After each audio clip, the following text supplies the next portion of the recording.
From deep in the bowels of the mothership, we have recently uncovered a series of ancient tapes containing conversations on game design which we are declassifying and sharing with the public for the first time. This is the Barash Files. Wee woo, pretty spooky stuff.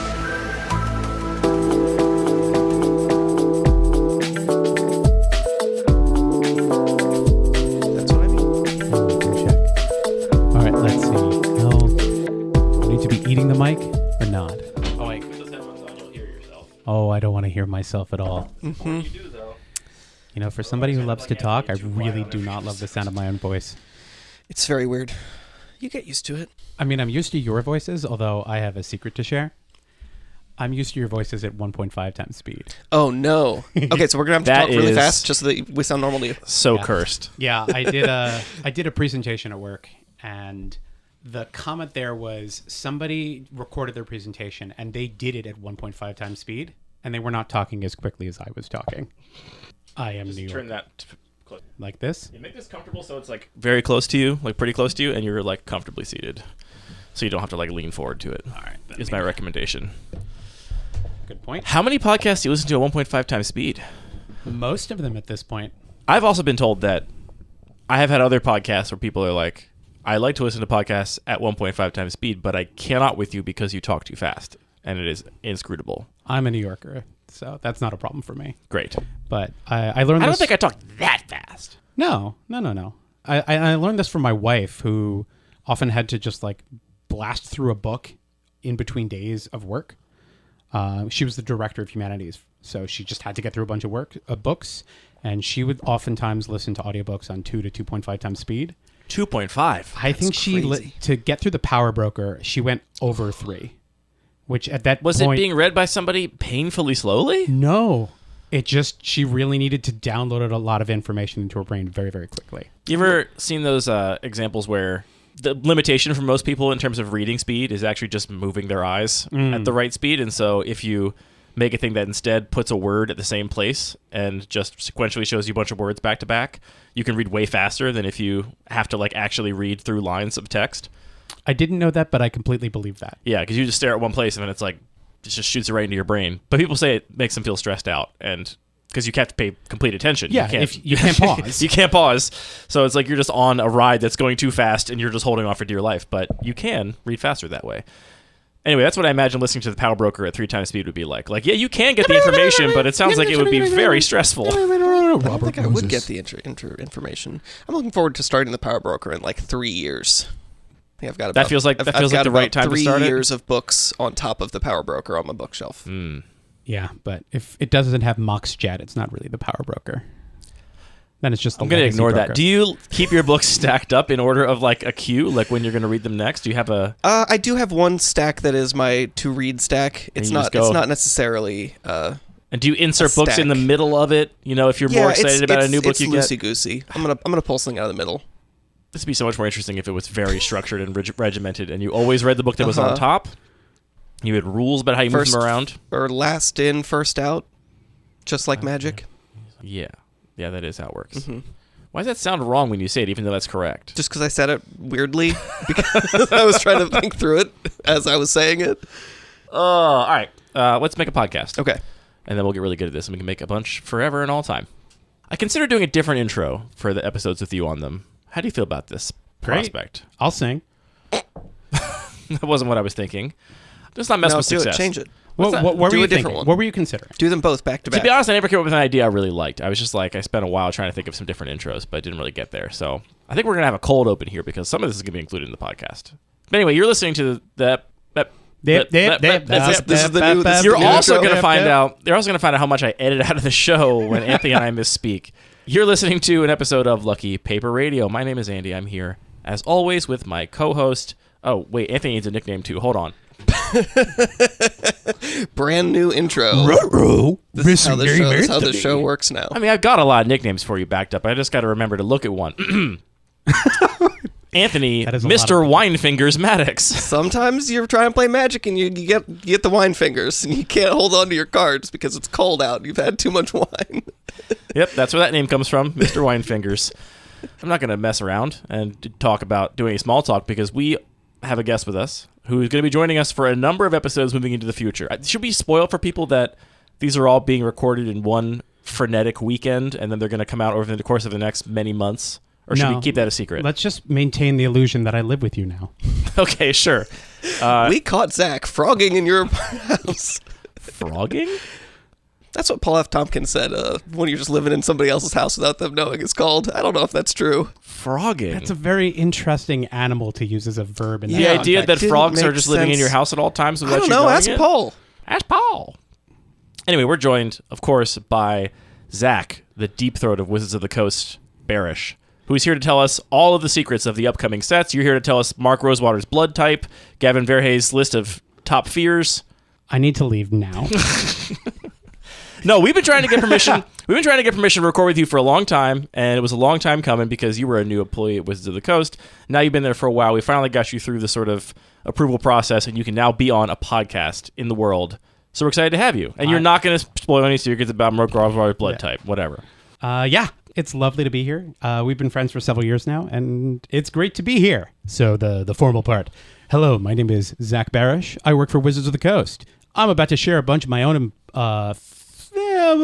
opinions with friends here. These are not my employer's opinions. They're just mine. Yep. Zach does not speak for Wizards of the Coast, nor Lucky Paper, incidentally. You can blame me for whatever you like, though. Yeah, we are. Honestly, you are not on this episode at all. And I told Watsy this in your capacity as an employee of Wizards of the Coast. We wanted to have you on, and then you happen to get this job, and it was like, well, crap. Now we have to get approval. We don't even want to talk about any of the new stuff going on at Wizards. We're here to talk really entirely game design because you are one of the proud professional game designers. There aren't that many out there.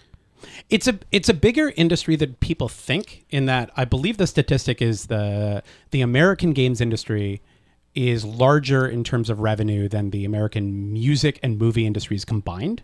But a lot of non-designers in that industry. True, although we're getting to something we might talk about later of it can be gatekeepy of a lot of people will not want to ascribe the job of game design onto somebody who doesn't have the literal title of game designer. And by the way, in my job at Wizards, my title is not literally game designer. It's digital events product manager. What do? I would say I do the work of game design. But you also have a game design lens on the world. Yes. Before I was at Wizards, I was a board game designer for a decade, the random graduate degree in game design.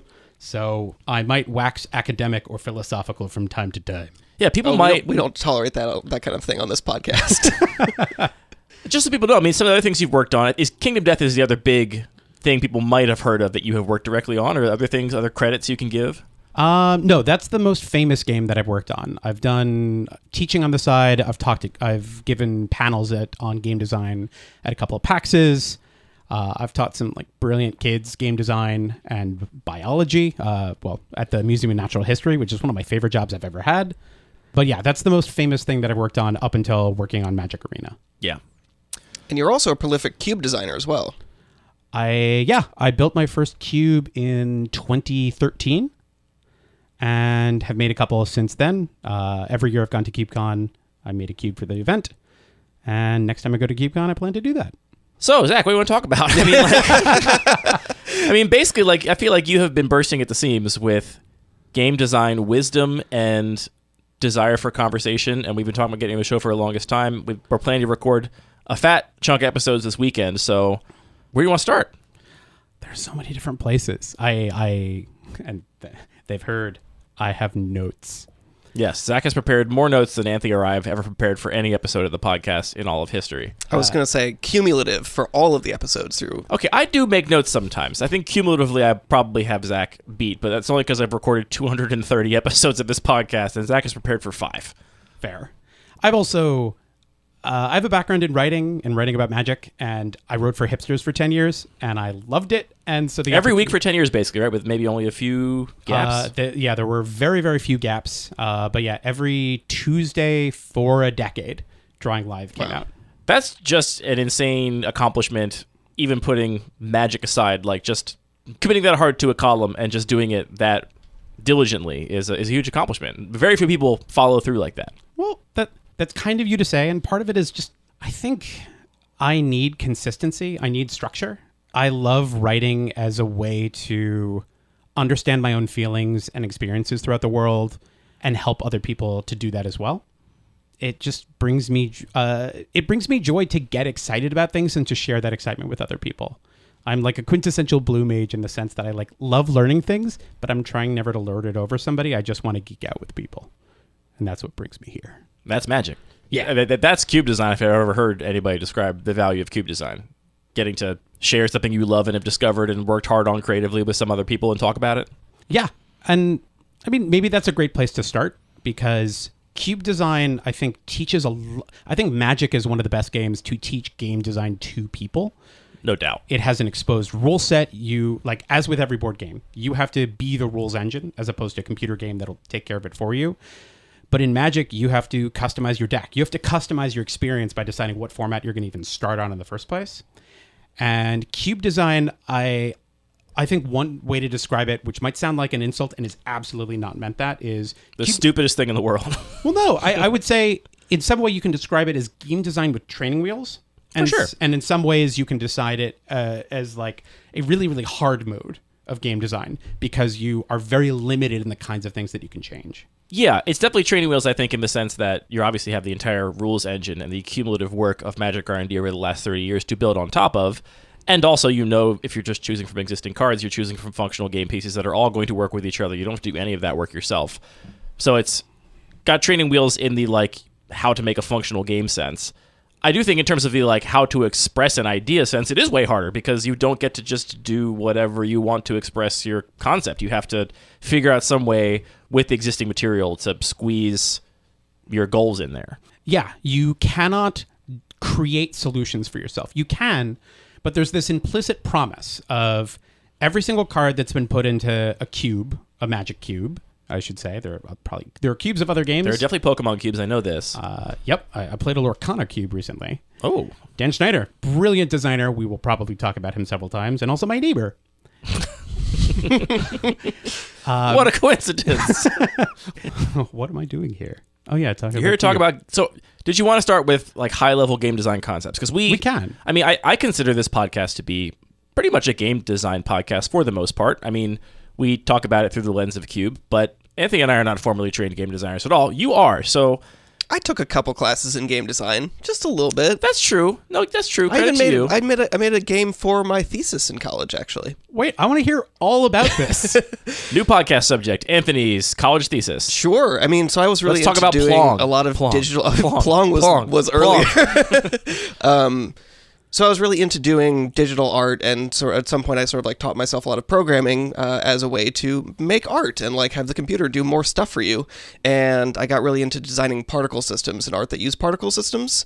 So part of my thesis graduating from college was a game that was all about particle systems and sort of placing little objects that had different types of forces they would apply to a set of particles to gently guide the particles into goals. It was a little too abstract. People didn't quite get the concept all the time. Also composed a You think it was too abstract? You think that was... There were criticism? probably a couple issues, but it was fun. I think it was beautiful. I mean, so do you remember... It reminded me a lot of... there's a game where you get to like throw penguins around gravity wells to try and get them... What's it called? Spaced Penguin. Is it called Spaced Penguin? I think so. It was like that, except instead of like cartoony penguins, imagine you have like an emitter that's just emitting a constant flow of particles, and you have to move gravity wells around to get the flow to go towards the end goal. And once basically like it was releasing a certain amount per minute, and once you got a certain percentage of the ones released into the goal, over the course of 5 seconds, then you beat the level. It was very beautiful. It was like a big part of the appeal, I think, was just playing with a beautiful thing where you got to like move particles around and make things pretty. And I can see some of the challenges that are going to have that system. What you described to me was potentially a lack of feedback of a way for somebody to understand the consequences of a choice that they made, and that might be exacerbated by the abstraction of the system or a lack of resonance. A penguin is a discrete object that's sort of cute, and you can understand it in a way that a particle is itself abstract. I mean, I'm just going to show you what my mind is like. But at the same time, like what you're describing is kind of like what people would do to observe the flow of water or observe the flow of wind. You just put a bunch of stuff there to serve a purpose. And I bet, like, yeah, I can see how this would be beautiful. I could see how it'd be confusing to understand what you need to do differently because so many things are happening at the same time and it's hard to understand the discrete moment-to-moment consequences of your actions. But I would love to see what this looks like sometime. It felt a lot more like a puzzle game than like Space Penguin did. Space Penguin absolutely. had like an element of dexterity where you had to like shoot the penguin at the right angle or whatever. This was more like the solution is you're going to put these things in a certain configuration on the screen or within, but once you get things in the right positions, then that's the solution and like the level is over. So it was kind of like aesthetically, maybe it felt like a thing where it was dynamic and dexterity was a component, but then practically it was really just a puzzle game where you put the puzzle pieces in the right place. For sure. I mean, I think that it's clearly you're a professional game designer because I think you identified the core problem immediately, which was I was trying to create this sort of like meditative experience where it took some time to sort of understand how would these forces pan out and direct the particles across the screen, which was fine if people were willing to sort of be patient with it. But I think often people just didn't get the immediate feedback and didn't really understand what they were trying to do. And also part of that is how you're communicating the experience to people. If you say this is a game versus this is an art piece, people are going to approach it differently. Mm-hmm. Absolutely, yeah. Yeah, I mean, it was coming out of a lot of things that I thought were fun toys, like fun art pieces that you could interact with, and this was sort of an experiment. And how do I give enough like mechanical structure to this so that people can engage with it in a different way that feels more purposeful? So I lied. Anthony does have formal game design training. And like, I mean, I should say like we both work in user experience or user interface design. And to me, as a deep-rooted systems thinker, there's a very similar things, right? Like the mechanics of what you're thinking about. Like if you think about how people are going to perceive what you're putting in front of them, how they're likely to act based on the things that are put in front of them, and then you are like building an experience to guide them to a goal. As a game designer, your goal is largely fun or, make them have a novel experience. So the texture of that experience is more important. As a UI or UX designer, your goal is like, I got to get them to fill out their taxes. Like they got to complete this form in order for this process to continue. But I don't want to steal any valor. I'm not a game designer. I've never taken a game design class. But I feel like the way that I think about my own cube design and the way I think about my own job, which is designing websites, they're very similar in my brain. Well, first and foremost, I'm going to disagree with you about not being a game designer. You are a game designer. Cube design is game design, and too many people... You're just trying to get people mad at me for stealing valor, and I won't accept it. No, I'm giving it. I give it to you. You can have the title. I don't need it. Do you have that valor to give? I have some. I'll say, well, I have exactly enough valor as I'm willing to give away in this or any other moment. Okay, fair enough. This is going to be a theme of the episodes, is Zach being extremely nice. He's not like a mean guy. He's like a very nice guy. But he's not ironic at all. And sometimes it's hard for me to engage with. Anyway, go ahead. Well, no, but like, we'll probably touch on this several times, but like, I'm not interested in the gatekeeping elements of game design or cube design.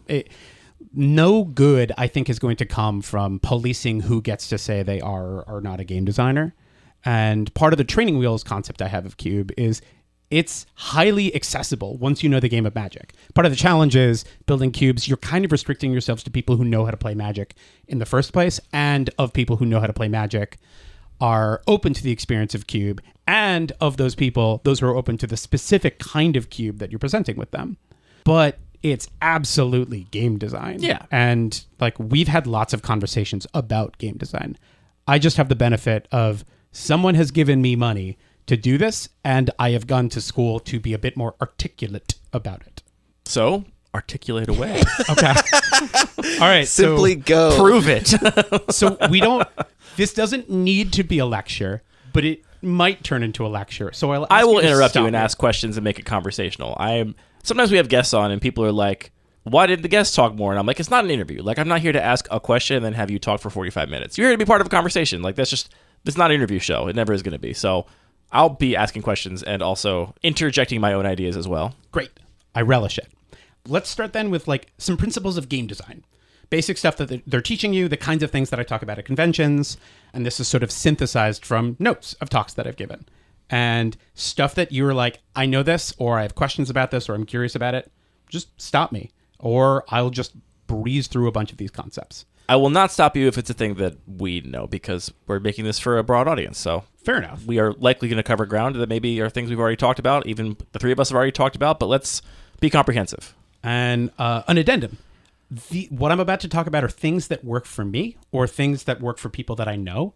Not everything is going to work for everybody, but some of these tools are more helpful than others. What I'm going to start with is what I think is sort of the holy grail of design, and I know people it doesn't work for, so your mileage may vary. The iteration loop. I see it as like the structure underpinning design, and it's the kind of thing that when people can understand what it is about, become much better game designers, often through being much less precious about what they're designing. The iteration loop is as follows. Step 1, ideation. Come up with an idea. Step 2, form a hypothesis. Like, I think a Mario game where you get a quintuple jump is going to be fun and interesting. Build a prototype. Playtest it. Feed that data back into your next hypothesis and repeat the loop. That's it. So many people will get stuck in, I have to think about the perfect thing, or I need to polish it before I will present anybody to it. This doesn't sound anything like Cube. I've never heard anybody say that about Cube, so... Yeah, and lots of Cube designers are so precious about what they make. I know. I'm agreeing with you, just with this voice, this temper in my voice. But yeah, like I say that to Cube designers all the time. Of like, just make the thing, make it quick and dirty. Don't make it perfect. Don't let the perfect be the enemy of the good. Just know the question that you're asking, because that's going to be really important when you actually playtest. People will know when you're wasting their time. But also, if you over-design something, you're wasting your own time. Yeah, that's why our advice has always been to new Cube designers, like, do whatever you can, whatever you need to do to get out of your own way and get to a draftable pile of cards. That means not thinking about it at all, like just putting the last 50 cards in, or literally random cards from your chaff pile because you haven't been able to figure out the last 50 cards to add. Like, just get to the point where you're playing, because so many people, especially new Cube designers, are paralyzed with the thought that they will fail to make a fun environment. Like, it just won't be fun for anybody. Or more often they're concerned it won't be balanced in this sort of like abstract, not very specific sense. And this is where the training wheels come in. Like, we've done literally this. You can just take completely random cards from Magic's history, put them in a pile and draft them, and it's pretty fun. We've now literally done this. We literally did it, and it was a lot of fun. So, and I'm excited about it, and I want to hear about it. But that's part of the training wheels. Of like, every single Magic card has been designed by a team of professional designers. There's an implicit promise that some amount of quality control has gone into this. And that makes it easier to not have that train wreck where an experience goes way off the rails and is miserable. And you don't have to design Booster Draft. Booster Draft is well understood as a format. You don't have to design the actual game. Like, people are going to play one-on-one Magic, back and forth, 20 life. Like, that's all set for you. So having all of that guaranteed means that it is so easy to just make something and have a good time playing it, and then you will know so much more about... I mean, I agree with your point of, like, I think having a question is a great point of advice, like, coming with a goal. I think a lot of people's question is, like, am I capable of making a fun draft environment? And they learn through the first experience, yes, I am, and then they very quickly will learn what they find more or less fun based on that first experience, and can start honing and start doing the thing that Cube designers do, which is live in this iteration loop. On the prototyping side, everybody should prototype quickly. Like, a goal of a prototype is not to be a complete finished product. The goal of a prototype is to be like janky, pulled together with, like, barely held together with twine and duct tape. A prototype only exists to answer a question, especially an early one. And to every designer, especially some starting out, and certainly for me, everybody has permission to be sloppy, unoriginal, and imperfect with everything that they do. Because you're just trying to answer a question. And similarly, it doesn't need to be a perfect experience. You're not like, all right, I have to get a 540 so that 8 people can come together and draft. You can play solitaire just to test your first question of, like, is there anything here? You can do 1v1. You can do sealed.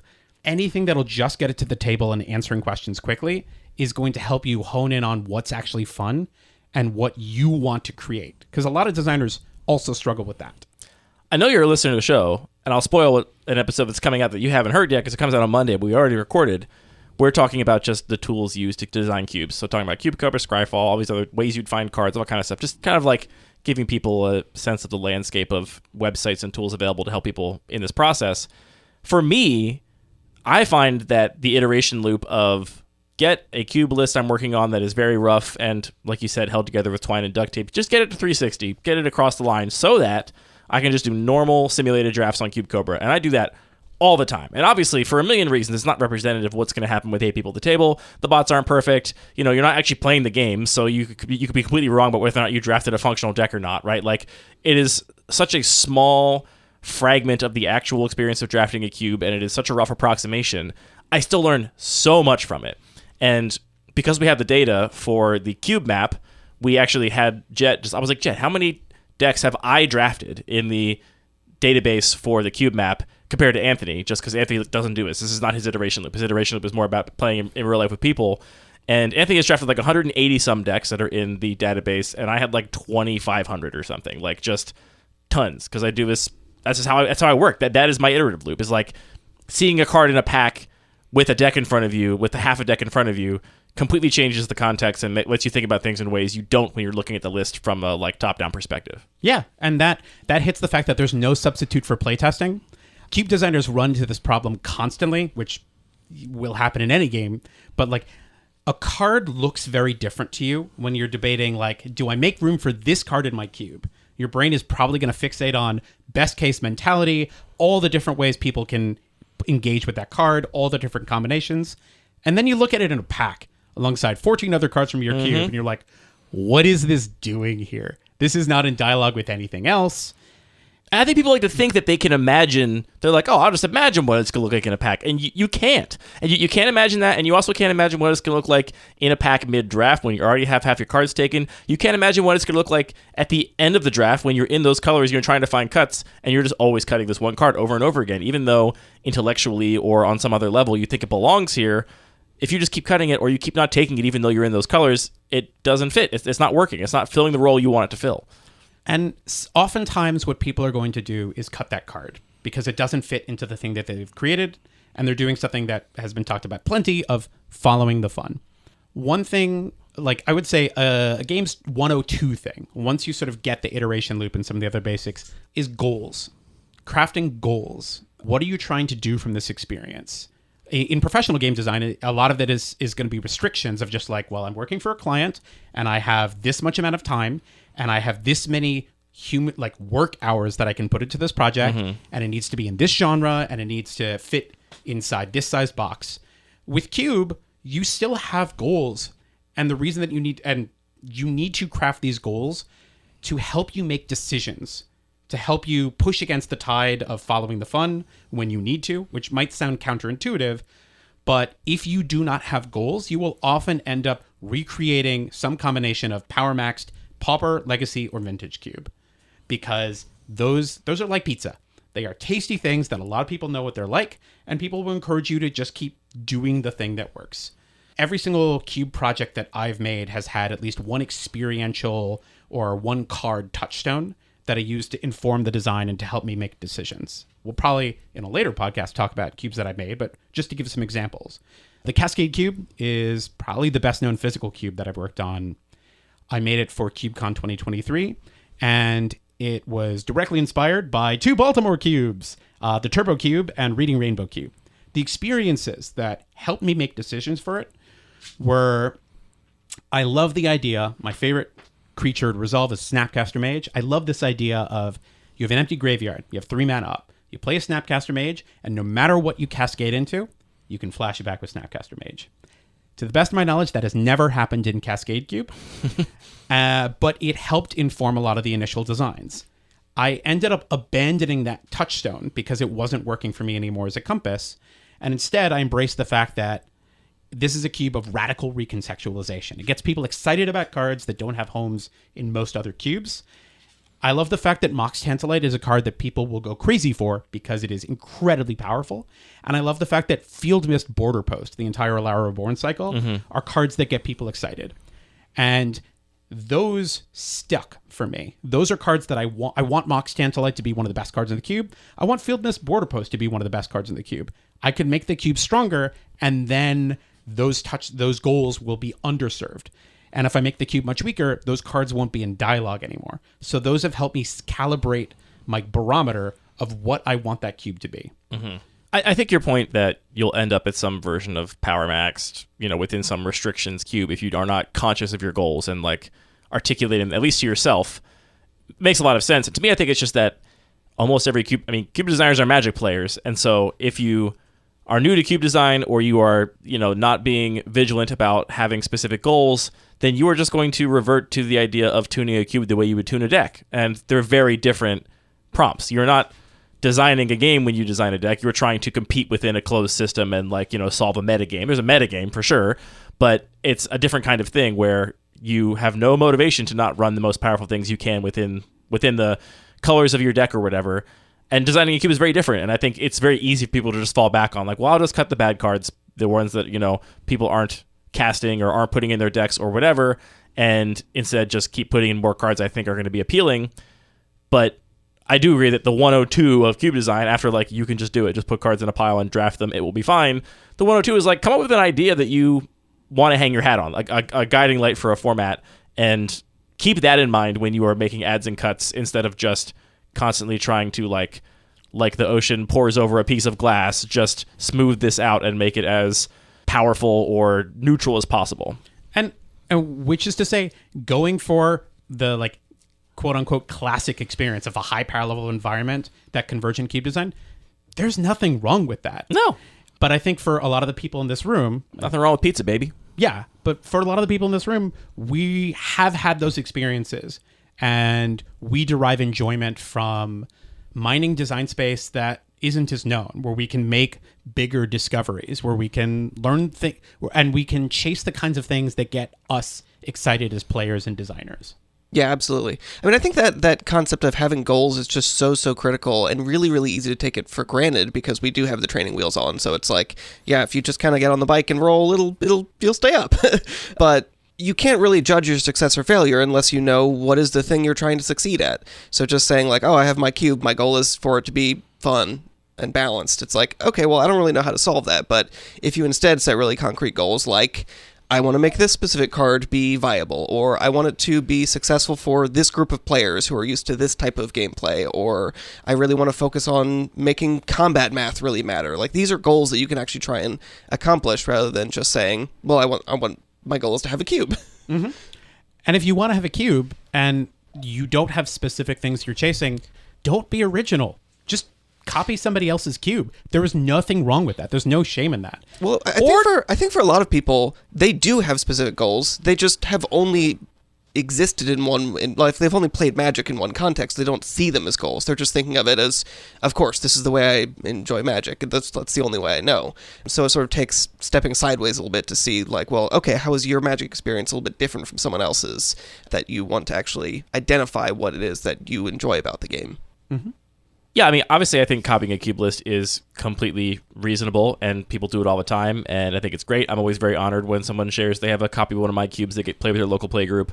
I think it is also really fun because a lot of them become time capsules, because a lot of people that are making a copy of a cube are not interested in continuing to maintain and update it as that cube has changed, and so someone has a copy of the Bun Magic cube from 18 months ago, and it's that's a pretty different cube actually from what it is today, but I'm super glad that your play group is still playing it and having a good time. That's awesome.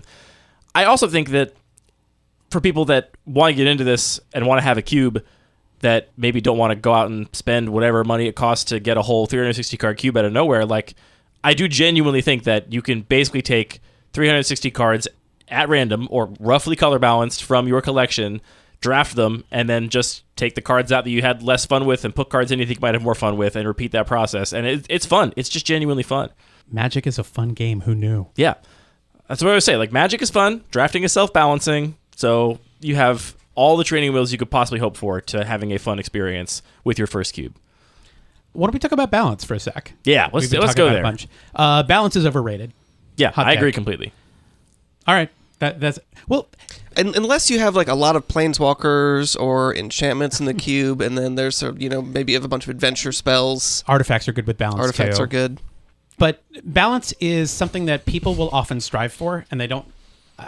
I feel they'll lead themselves astray. My background way back when is in philosophy, and so I like to do simple thought experiments, extreme thought experiments of just think through, all right, what does this look like? I've designed a perfectly balanced cube. It is 360 Goblin Pikers. Mm-hmm. One in a red for a 2/1. You don't need to look it up. I like this card because in M11 and M12, it was awful in one and actually quite strong in the other. But there's nothing interesting in that cube. There's a simple optimization problem of what's the exact balance of mountains and goblin pikers that's ideal. But there's nothing interesting there, but it made a perfectly balanced environment. Mm-hmm. People like rough edges. When people go rock climbing, they don't want a completely smooth surface where no matter where they put an arm or a foot, or a hand or a foot, their choice doesn't matter because every single choice is the same. You're saying nobody gets really excited about stairs. Even then, stairs have, do have a specific easier and spot, harder ways to put your feet. Okay, fair. No, I agree, and I think when it comes down to, honestly, I think a lot of people, there's such a deep running thing in Magic culture that like you express your expertise, your investment, your bona fides in Magic by expressing your ability to evaluate cards. And I genuinely think that like even if you have a different goal that's not just power max, people really take a lot of joy and satisfaction in being like, I have balanced this cubits, and I have found all of the biggest power outliers, and I've cut them, and I found all the biggest, underperformers, and I've cut them too. Like, it is a big feather in their cap that they have succeeded in that. Even though, to your point, I rarely think that is going to mean it's the most fun environment. Like, that's not gonna create a fun cube. It's just like, oh, you did a cool experiment where you tried really hard to get 360 cards that were all functionally different, so they weren't all Goblin Piker, that were all as close to each other in terms of their relative power level as possible. But there's nothing inherently fun about that at all. I think what people are often talking about when they want balance in an environment, I try to use a different word. Vocabulary matters because every word has a baked-in assumption with it. I try to use the phrase, are the cards in dialogue with each other? Do they make sense next to each other? Not, strictly speaking, cards are going to be a little bit stronger, a little bit weaker, a little bit more contextual or niche than each other. But if in Goblin Piker Cube, I put one copy of Fable and the Mirror Breaker, that card isn't in dialogue with everything else around it. It just makes a Goblin token, and Goblin Pikers are also goblins. Yes. And also it has every other synergy that there is.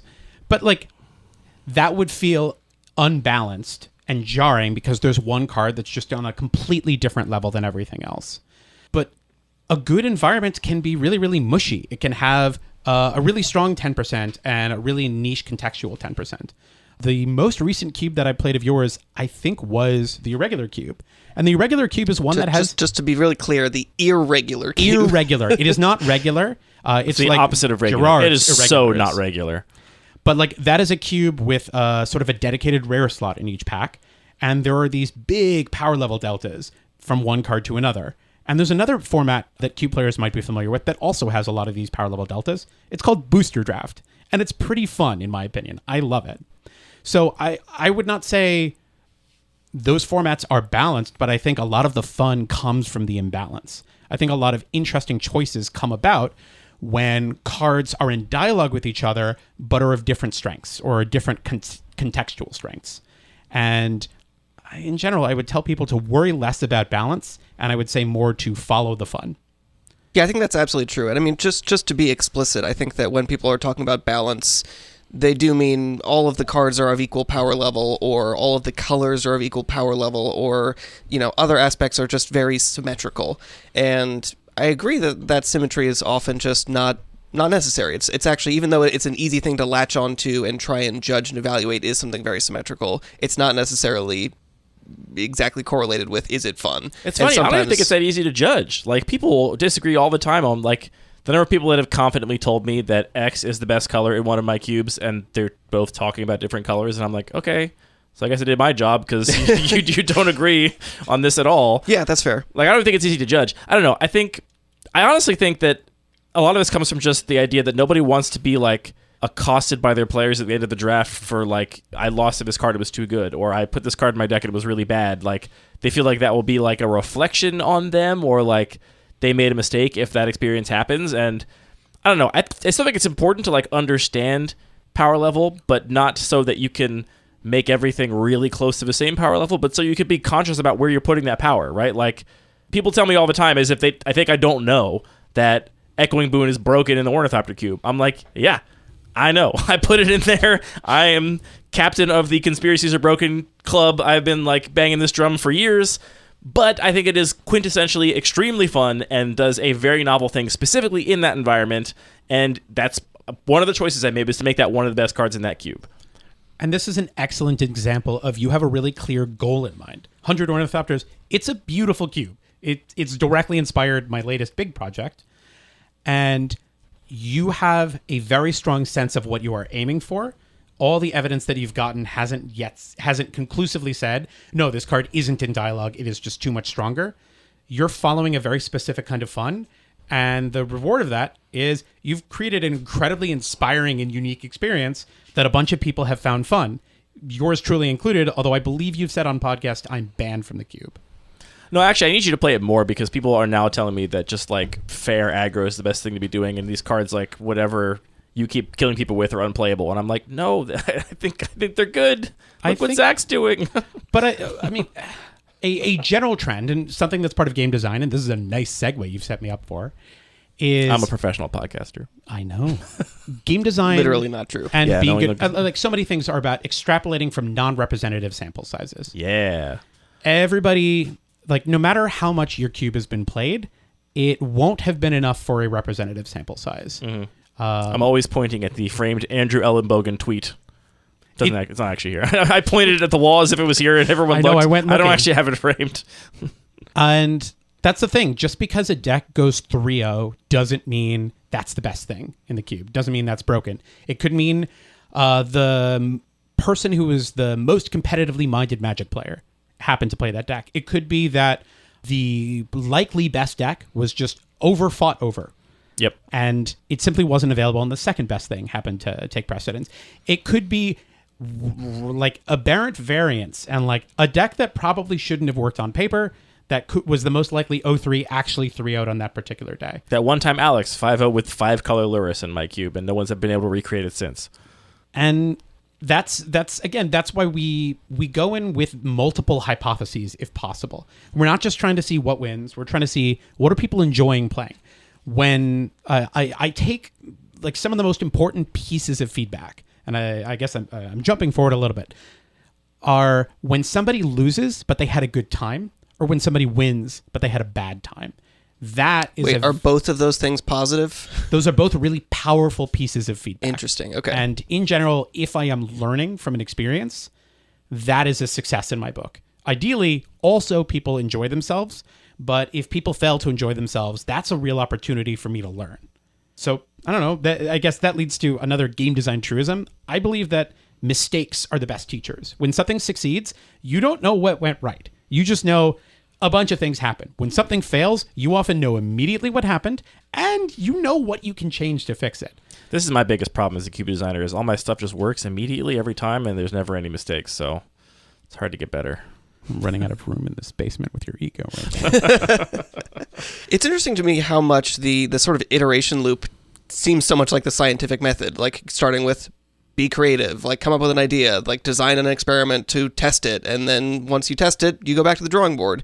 And in the scientific method, similar to what you're saying with game design, you can never prove something is right with the scientific method. You can only prove something is wrong, which might sound counterintuitive, but that's the way science works. And I think you should explain that a little more. I think some people will not have heard this concept before. So what do you mean by you can't ever prove something is right? I was not prepared to talk about this today. You just brought it up, so that's a skill issue for you. Maybe you can explain that better than I can, Zach. Wow. He's making a face like he's got it right there. We'll probably edit out this pause. Well, I want to think about how to articulate this best. You could tell him to do it. He's the one that brought it up. Don't let him force you to talk about his concept. No, but he's completely right. Yes, first of all, the iterative loop and the scientific method are essentially the same thing, although sometimes the kinds of goals and hypotheses you're making are different. Absolutely, yeah. You're chasing aesthetic experiences more so than the closest that we can come to objective truth. We've got very philosophical. That's part of the course.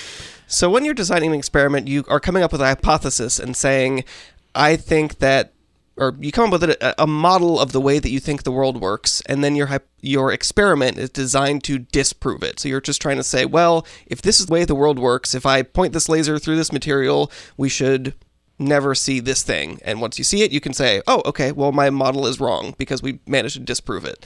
And that's just how the scientific method works. You can never be like, oh, we saw it this one way, now we fully understand it. I'm not explaining this the best. Maybe we can find some references to link in the show notes. it only takes one counterexample to prove that something is wrong. Sure, yeah, that's a good way to frame it. And so it is much easier to provide a counterexample than it is to provide infinite examples to support something under every single possible condition. Right. You can't say, this is the way that this always is, but you can say, it's definitely not this because we found one counterexample. And through chipping away at the world around us, we get a better, though ever incomplete understanding of the world. Like, one of the beauties of science is there's always going to be more things to learn because we cannot control for every condition under every single time. And I mean, to loop it back, the same is true for cubes. There are more possible cubes in the universe, even if we're just restricting ourselves to 360 cards. There are more possible cubes than I think there are atoms in the universe. I don't doubt that at all. By orders of magnitude. And like, yeah, a bunch of those cubes are going to be really confusing and weird. Well, there's 360 conspiracies and nothing to do with them. But like, that's beautiful and interesting. And it means we could just dedicate our lives to making cubes and we would just find new and novel experiences down every single pathway. It's what I love about game design. You always get to learn. You always have the opportunity to approach a project from a new angle with the goal of developing new skills. Like back when I was making expansions at KD, every single one of them came from a different starting point. Or often, well, here's this skill that I would like to leverage for this product. Or I've never started a project with this particular prompt or this particular experience that I'm trying to put in front of players. That's like, I don't know, that's what gives me life. That I love that I get to do this. I love that I've gotten to do it for this long. And I love that we're here constantly challenging each other to make more interesting experiences. Literally, both of you have made cubes that have challenged and inspired me to make new things and gotten me excited and taught me things. Like, there are a few things in this world that I love more. So thank you for that, by the way. Hey, thank you too. I mean, this is the great thing about Magic as a system is we're not just isolated to, here's this game, we play it in this one way, and that's it. It is this whole ecosystem of experience. And, you know, in the past, I could even point to, like, collecting and appreciating the art and the lore as, like, other aspects that sort of keep me, like, not just a game that I play, but as a hobby, a thing that I engage with in a big way. And more recently, just the sort of creative aspect of taking it and tweaking it and building these experiences for other people, that's been just such a rewarding way to engage with this game. So, yeah, I mean, cube design is just, it's a special thing, and I do appreciate that it is so much more than just the game.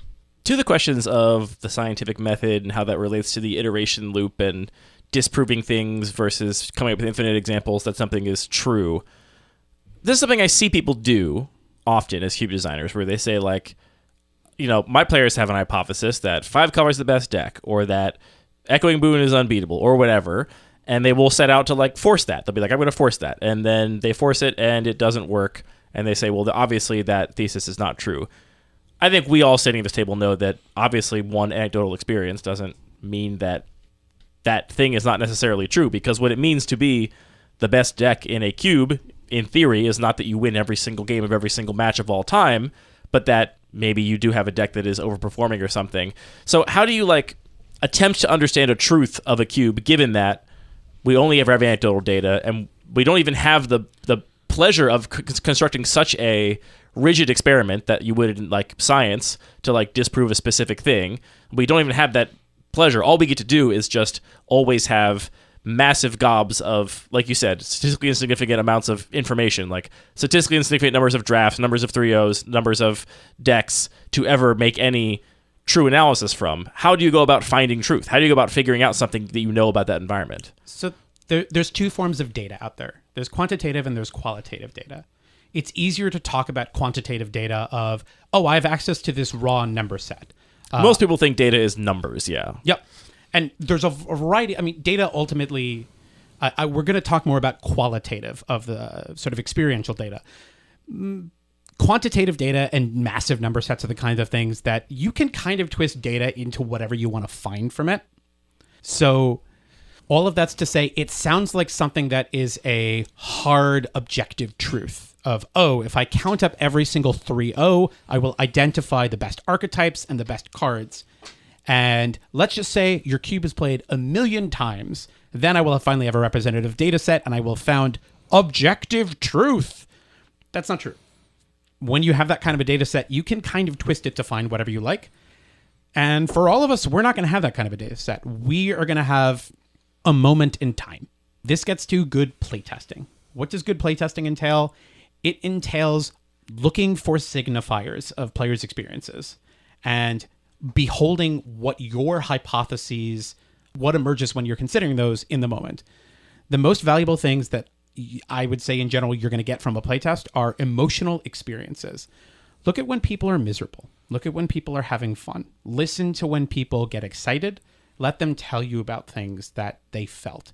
If somebody felt hopeless, that's a pretty powerful piece of data. It is not in and of itself necessarily enough to be like, I have to cut this card. But there's a lot baked into that single experience. So when I'm working with game designers, especially new game designers, I basically say, bring a notepad. Take notes over the course of a game. Take notes over the course of the evening. If you have the opportunity to be the ninth person, don't play. And take notes as just invest your evening or day in watching what people are doing and bearing witness and writing things down. I also hardly encourage people to take physical notes because if you take notes on your phone, people just assume you're texting. And if you take notes on a computer, people just assume you're on social media. And taking notes is a gift to yourself because it means you do not have to remember every single thing that happened. You do not end up filtering the data retroactively to prove the hypothesis that you wanted to. Right. And this leads into feedback. Feedback is super useful. Cube players love to provide feedback. Before you go to feedback, though, sorry. So just to go back to my question, are you basically saying that you think it is impossible to ever know any truth about your environment in terms of like, this is the strongest color, or this is the best deck, or these are the 5 best cards in the cube? You think that is just completely unknowable and therefore not worth trying to get your head around? I think it is possible, but not nearly as important as people lend credence to. I care about, again, that term of, are the cards in dialogue with each other? If there's a card that doesn't feel like it belongs, it doesn't take long for a consensus to build around that. But I don't know. I have a preference for blue. I try to be really mindful of my bias towards blue and against aggressive decks in cubes that I make. I generally try to over-prioritize making the kinds of things I don't like stronger than I expect them to be. And let's just say I fail, and it just turns out blue is the best color. Once people learn that, they're just going to fight for it, and it's going to be self-balancing. Mm-hmm. So I don't stress about it nearly as much. Because I asked the question in the context of like, power-motivated questions. What is the best deck? What's the best color? But those same questions could be asked around one of your goals, like, how do you know that you are creating an environment that is recontextualizing cards in the way that you want when, again, all this anecdotal evidence never piles up to be proof positive of anything? What is the texture of knowledge in that context? Is it just an accumulation of sufficient qualitative experiences for you to feel like that's enough? Or is there some other way you describe or understand this knowledge? I mean, this is a broader question of, how do we live in the world? Yeah. That's a really difficult question. Yeah, but it's how do we develop knowledge? At what point have we learned enough to say that we know something or we understand something? And like the truth of that is, I don't know, there's I forget the name of it, but the curve of if you know nothing about something, once you start learning about it, once you know a fair amount, and once you know a ton of something, of the level of confidence that you will ascribe to that skill. And the answer is that curve never ends. You could always make some marginal improvement in your ability at any particular skill. As human beings who exist in a like chaotic, unique universe, we have to figure. Oh, now that was the thing that got Sadie to paw at me. She's going to keep doing it because we're approaching dinner time. You're welcome to keep referencing it. I don't care how much our listeners have to hear about Sadie, but it will keep happening. Fair enough. This is something I'm very interested in for my own brain and how I move through the world. One of the books I've actually thought about and discussed with Anthony about maybe having be one of our book club books is called The Beginning of Infinity. And specifically, I would only really care about the listeners reading like the first 3 or 4 chapters because it's a book about theoretical physics and it eventually becomes all about these, big theories of the universe and how potential, parallel universes might exist. And that's all fascinating to read about, but not something I care to do a book club about. But the beginning of the book is just entirely about like epistemology. How do we know if we know something? And it talks a lot about these things that feel like knowledge, but aren't actually by the author's definition, right? Like one of the examples is like, since the beginning of time, like, cave people, Homo erectus, knew the sun was going to come up the next day because it just kept coming up. It always came up every day. And so they knew it was going to come up, but lacking any explanation as to why. That was not real knowledge. That was just ability to predict the future based on the pattern of past events, right? And I think about that a lot in the specific context of like Cube, where it's like, okay, you might know that 3.0 decks often contain certain types of cards or like certain things are likely to happen, but without a good explanation as to why, I don't know that it really constitutes an understood truth of the environment. And the way that David Deutsch, is the author of that book, eventually like defines knowledge for himself is like a sufficiently robust explanation for how something works, and that stands up to scrutiny. And, I could give an explanation for why Echoing Boon, I think, is one of the most strong cards in the Ornithopter Cube, because it is completely unique in that you get access to it every game, regardless of whether you draw it, right? That alone is a, explanation that holds up to any... You can't tell me that's not true. It is true. You get it every single game. You can come up with explanations for things that actually should be informed by that qualitative information, right? The things drafters are telling you should inform how you build those explanations and what things you're testing them against. But that to me is how I think about whether I know something about a cube environment, right? Like, I feel confident when I tell somebody Echoing Boon is one of the best cards in the cube, even though it's only been drafted, I think, 18 times at time of recording, and the cube list has changed every single time between each of those 18 drafts, so it's never actually been the same cube, and that's already a question in and of itself.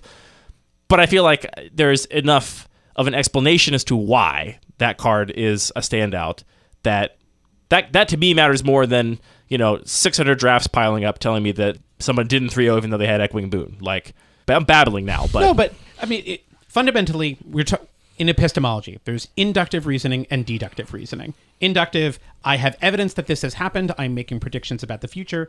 Deductive, I am rationally thinking about this thing, and I am making hypotheses about how the world works.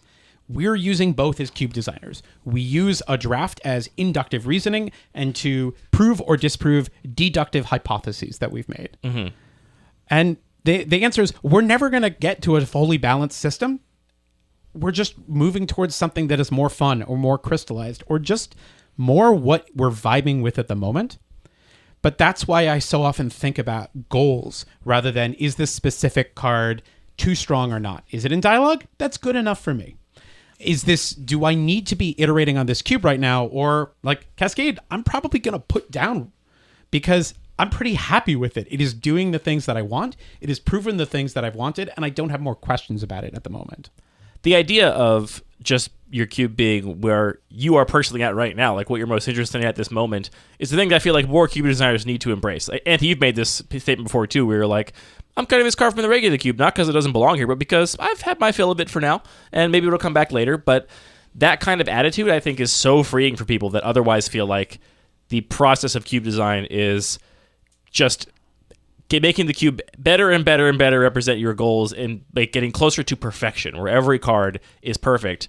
And I think the idea that it's just going to be something that changes with you and moves through seasons of your interest in the game and what you're fascinated by and having fun with is a way healthier attitude. Definitely. Yeah, I mean, something else to go back to what you were saying about qualitative versus quantitative information.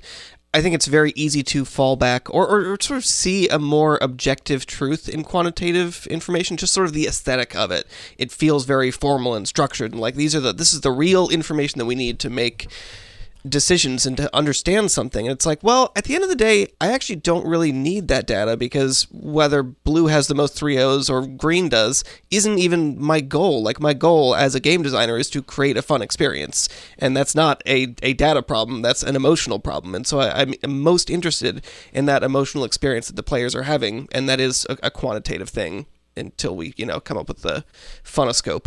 I mean, I appreciate what you both are saying, but I think a lot of listeners will probably be also thinking to themselves, like, yeah, one of my goals is that I don't want blue to be the best deck, or I know that we've been critical of the idea of like balance in that sense, but you even mentioned yourself, right? You prefer drafting blue, and that's one of your favorite things to do in Magic. So you kind of intentionally buff all non-blue strategies to some degree, or all aggressive strategies, because you know that's not where you're going to be naturally drawn. So you yourself are going for some kind of balance in the sense that you know you don't want this to just be overly dominant. So like, I think we are maybe being dismissive to a lot of people's goals of just like, I just want people to be able to do lots of different things successfully and not have every draft of this cube feel the same. That is an excellent point, and I'm going to refine what I'm saying, because I'm not saying balance. I don't think I've said balance is pointless. I think I've been saying people... You have now? I guess you have the quote. I'm going to take that and put it back in the beginning with some other thing you were saying. So you did say it earlier. I'm saying balance is overvalued. I think balance is a good thing to pursue in the sense of having cards in dialogue with each other, but it is hard when balance is a primary goal. I think it will often be in tension with doing something fun and interesting.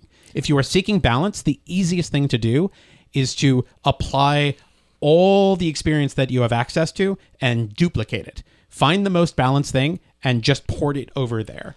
And if that is your goal, great. But for a lot of people, I think they make balance a primary goal when it should be a secondary or tertiary goal. But I think what most people mean when they say they want balance to be one of their main goals, or mean when they say that having a balanced cube is a high priority for them, is what they actually mean is they want a broad variety of different types of deck to all have roughly equal chances of success, which is a very different articulation, right? Obviously, that description does not at all match the Goblin Piker cube. That's all the same deck. But what they're saying is, I put a bunch of things in here. I've got all the things I like about Magic in here, and I don't want these 4 strategies to always get stomped by these 7 strategies, right? I want there to be a like equal chance of success so that the variety of fun that can be had here will cater to different types of players and, whatever. And that's a great example of the fallibility of language.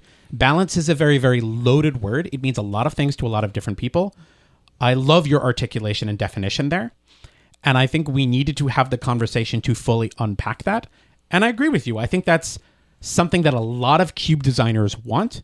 But I do think it is very hard if that is a primary motivation of the project. And even more so, I think even if that is your goal, right? If your goal is that more nuanced idea of balance or just having a variety of cubes that all have an equally good chance of success, I think people even overvalue how much they have control over that, right? Like I mentioned to you, Zach, and I've talked about it a little bit in the podcast, I'm working on this elegant cube, a simple cube, whatever you want to call it, a cube where there is a high priority placed on the like both elegance of individual card choices and also how they relate to one another, and a lot of avoidance of things I consider to be aesthetically annoying or just overly complicated. And in that cube, I had the realization last week, I'm like, of course Demonic Tutor belongs here. It's like one of the most elegant cards of all time. It's so simple. You go get whatever card you want, you put it in your hand. It's like incredible. And I also have no concerns that is that the best card in the cube? Sure, it definitely is, right? Like, it's the card that is just it's very powerful. It's banned in all kinds of formats for good reason. But I don't expect that card is going to warp it such that now black decks are heavily favored over non-black decks, or you have to have Demonic Tutor in your strategy for it to work. I think it's going to just add to that diversity by being a new thing that's good that you can do. And maybe I'll be proven wrong. I haven't ever played this cube. I haven't built this cube yet, right? I'm just in the doing a bunch of test drafts phase with this particular cube. And that feeds back into goals. Right now, the goal is you're pursuing something that's interesting to you. There's something really exciting about a first prototype and a first playtest where it's like, I don't really know what all my questions are, but I'm chasing something that I'm excited about. I look forward to getting to play it and talk to you about your more refined goals once you have a sense of, oh, these are the things that came out that I would like to pursue, and these are the things that emerged that I'm going to discard. And it was funny when I realized Demonic Tutor obviously belonged in the cube, which I had overlooked it because I think in my head I was still thinking in this like kind of medium power level space, just naturally, because I was like, well, here's the cube I want to play Think Twice in, right? Like, that to me is a beautifully elegant card that doesn't hold up at the highest power levels, but I think is perfectly serviceable. I want that to be viable here. So I think in my head naturally had like cut off some of the like peaks of power, and like, you want to argue that Moxon's elegant? I don't think so, because it's just basically a basic land. Like, I don't think it's particularly elegant, but maybe it is. But what I did do is I went back and I looked at all of Alpha, and I was like, well, okay, obviously some of the first cards you made are going to be some of the obvious, most elegant ones. Like, Demonic Tutor makes sense to be an Alpha because it's right there, right? It's so obvious. And I did add a couple more cards from Alpha because I was like, yeah, actually, Unsummon also belongs here completely, even though I had some other more complicated bounce. Yeah, put Unsummon alongside Into the Royal because they're both elegant in their own right. Although you're touching on several things which we'll probably get to later on of There are aesthetic reasons and there are power level reasons to choose Demonic Tutor over Diabolic Tutor. They are the same card. That's but true. the rate's different, and one of them came out in 1993. What was it? Diabolic Tutor is 2001? I'm going to guess 2001. Doesn't matter. Though, checking to see if you're right is Anthony. I don't know everything, but I'm generally pretty good at Magic trivia. 2001. There you go. I'm impressed. Yeah, that's a great point. And is one more elegant than the other? Arguably, no. I mean, again, they're the same card. I do think that doubling the mana value fundamentally changes the game piece in a big way. And so the question of which one is actually more right for this cube is actually a good point. I don't know. It could be that Diabolic Tutor ends up being the right one. And it could be that you're chasing a particular aesthetic. You're looking for a lot of cards that are iconic, that are less wordy, that have elegance baked into their design, but they have that classic feel to them. Yeah. And that's something that I expect is going to be happening more and more. This was a prediction I made after CubeCon 2023, and I fell in love with, Jabs' Modern Darlings. Am I getting that right? Hopefully that's right. I apologize if I got that wrong. There were two great modern design cubes. Yeah, One was because the Jabs, one Museum was of Modern Austin. is Austin. So Also a great designer. Yeah. And I'm like, I wouldn't be surprised if more people are going for vibes-based cubes. They're trying to chase a particular era, or nostalgia cubes. They're trying to chase an era that's meaningful for them or meaningful for their player base. That's an entire area of cube design that, I don't know, I feel like cube as a discipline is still pretty young. We're still figuring out a lot of terminology. One of the biggest things I'm enjoying talking about and want to do more is coming up with more terminology to inform cube design and to make it so that cube designers can be in dialogue with each other. This process of getting to spend time with cube designers, going to events, being inspired, and continually coming up with things that I know I would never have had, I think, the creativity or the inspiration to come up with some of my projects if I hadn't met the two of you, if I hadn't met a whole bunch of other people at CubeCon or Boston Cube Party, Cube for a Cause. I'm excited to come up with more cool ideas. That's a great place to leave it, because I think the next episode will be about terminology. We record with you. Yeah. Which I don't think I've actually said it. I think you can probably sense this. I also am so invested in the power of language. I remember being in like middle school or whatever and becoming aware of the idea of linguistic relativity and being like, oh, of course. Of course that's how the world works. It makes so much sense. I'm so glad this idea has a name and somebody has studied it and proven that it is a thing and it's not just like a hunch that I have. So I'm excited to talk about terminology too. Yeah. Oh, I was about to jump into it, but I realized we shouldn't. But you shouldn't. Also, here's a fun thing. So I came in here with about 11 pages of notes, and just for this first section alone, I think I've got about 2 pages. We got through 4 lines of notes in our first episode. Yeah, this is why we don't make notes. All right, on that bombshell, that's the end of this episode of Lucky Paper Radio.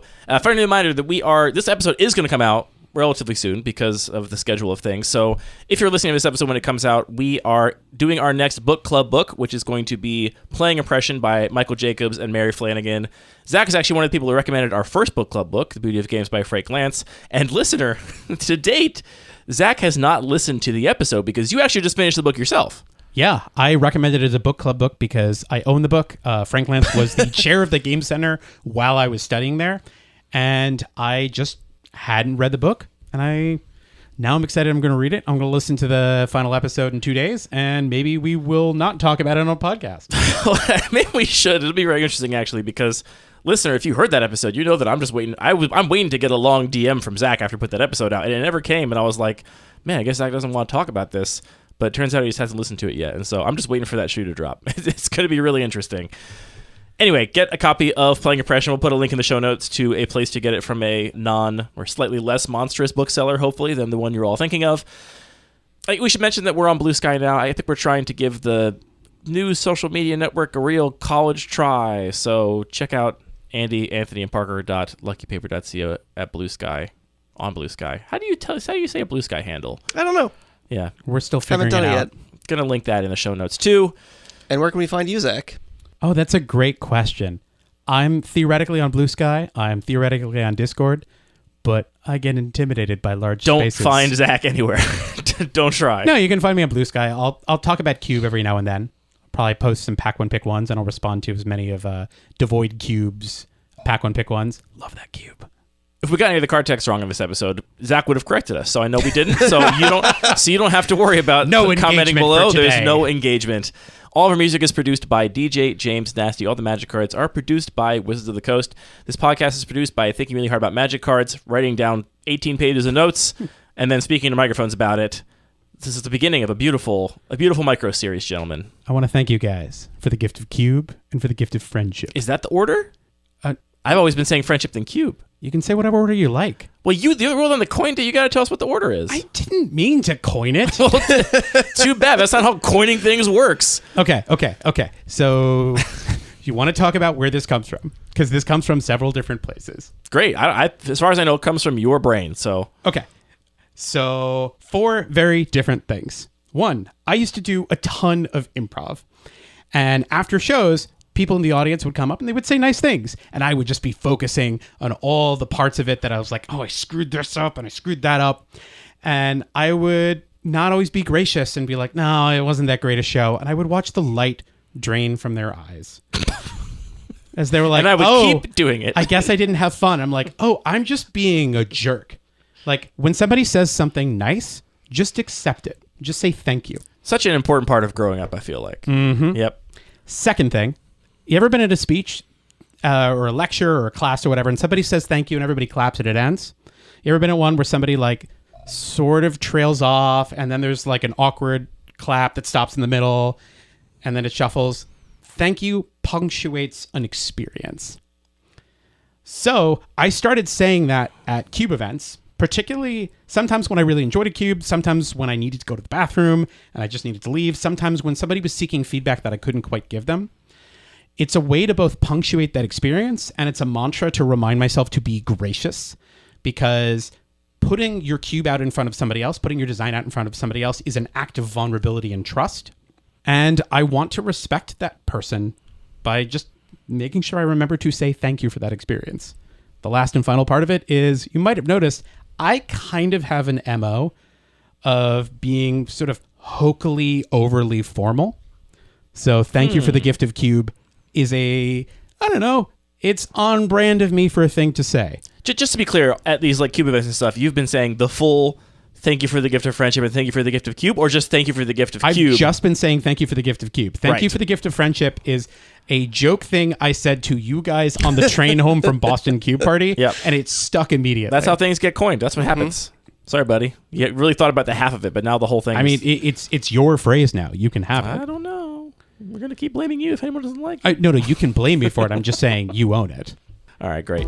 Great first episode. Thanks for coming all the way down to Baltimore and talking about Cube with us. Thanks so much for having me. Glad we could finally do this. I got to start some beans.